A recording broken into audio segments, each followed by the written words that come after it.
Shalom saudaraku terkasih dalam Yesus Kristus. Kita bertemu dalam renungan kita hari ini. Semoga saudara semua dalam keadaan sehat, tetap dalam lindungan Tuhan yang Maha Kuasa, sehingga kita masih bisa mendengarkan renungan kita seperti biasa. Saudaraku terkasih, sebelum kita mulai renungan, mari kita berdoa sejenak memohon bimbingan dari Tuhan kita Yesus Kristus. Mari kita berdoa.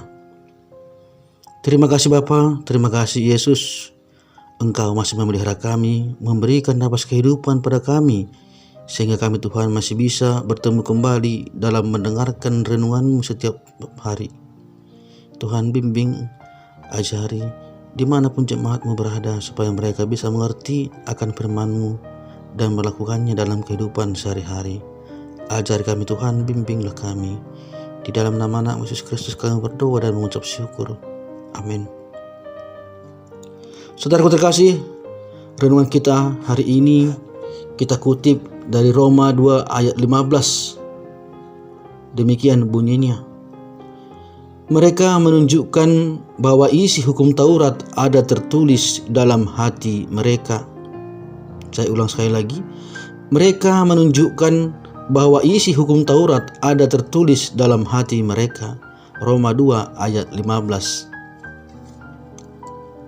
Saudara terkasih, ada sebuah kisah tentang pelayanan. Merlin Laszlo melayani Tuhan dengan jalan membagi-bagikan Alkitab kepada suku Hauna di New Genewa. Ia sendiri yang menerjemahkan ke dalam bahasa mereka. Akan tetapi saat menerjemahkan dan bertemu dengan kata dosa, Merlin bertanya kepada orang-orang Hauna tentang pemahaman mereka mengenai dosa. Lalu orang Hauna ini menjawab, dosa adalah saat Anda berdusta. Dosa adalah saat Anda mencuri. Dosa adalah saat Anda membunuh. Dosa adalah saat Anda merampas istri orang lain. Demikian pengertian dosa menurut suku Hauna yang ada di New Genewa. Saat itu Merlin tertegun. Ternyata jawaban mereka sesuai dengan apa yang tertuang dalam 10 perintah Allah. Berkaitan dengan Roma 2 ayat 14 sampai 15, ia berkata, hukum Tuhan tertulis dalam hati manusia. Sungguh menakjubkan kebenaran firman Tuhan itu. Iman kita diteguhkan oleh firman-Nya ini. Namun, ada hal yang lain lagi. Andai kata setiap orang di dunia ini menyadari dosanya yang nyata ada meski sebagian orang yang mengingkarinya, kita masih perlu memastikan apakah orang-orang itu sudah tahu bagaimana dosa mereka ditebus. Yesus telah membayar lunas segala hukuman akibat dosa. Dan kepada seluruh orang berdosa Dia menawarkan sebuah kehidupan yang bebas dari belenggu dosa. Allah telah meletakkan hukum-hukumnya dalam hati kita. Namun kita tak akan pernah sanggup memenuhi tiap tuntut hukuman itu. Kita tidak akan pernah sanggup memenuhi tiap tuntutan hukumnya. Roma 3 ayat 23. Kemudian juga ada tertulis di Yakobus 2 ayat 10 dan 1 Yohanes 1 ayat 8. Bisa saudara lihat dalam Alkitab saudara. Hukum tersebut menunjukkan betapa kita diperbudak oleh dosa. Tetapi kasih karunia Allah melalui Kristus membebaskan kita. Setelah menerima pengampunan dan pembebasannya atas dosa, sepatutnya lah kita membagikan kabar baik ini kepada sesama.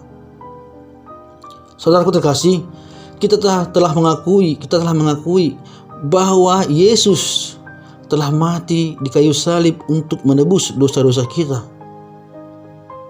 Untuk itu saudaraku, marilah kita terus membaca kembali isi firman Tuhan, isi Alkitab, supaya kita mengetahui apa larangan-larangan yang ada dalam Alkitab itu, apa dosa yang membelenggu kita, seperti tertulis dalam hukum Taurat yang diperintahkan, yang disampaikan oleh Musa.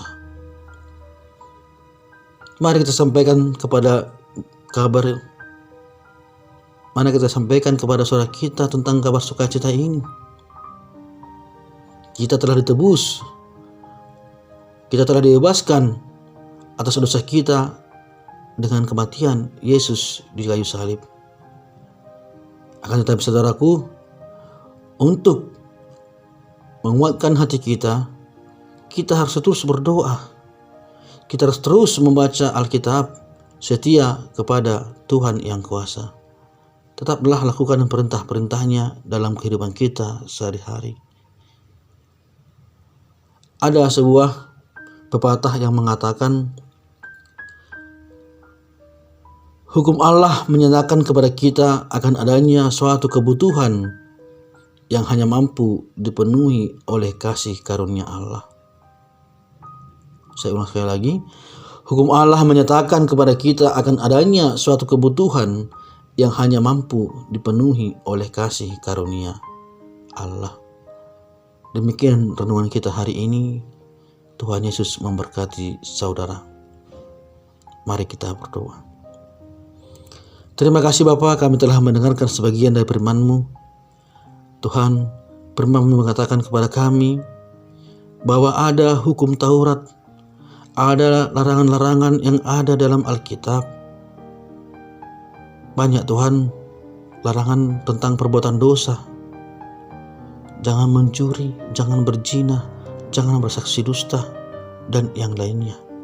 Kiranya Tuhan, ajarlah kami, ajarlah jemaat-Mu dimanapun mereka berada, supaya mereka bisa melakukan perintah-Mu ini dalam kehidupan sehari-hari.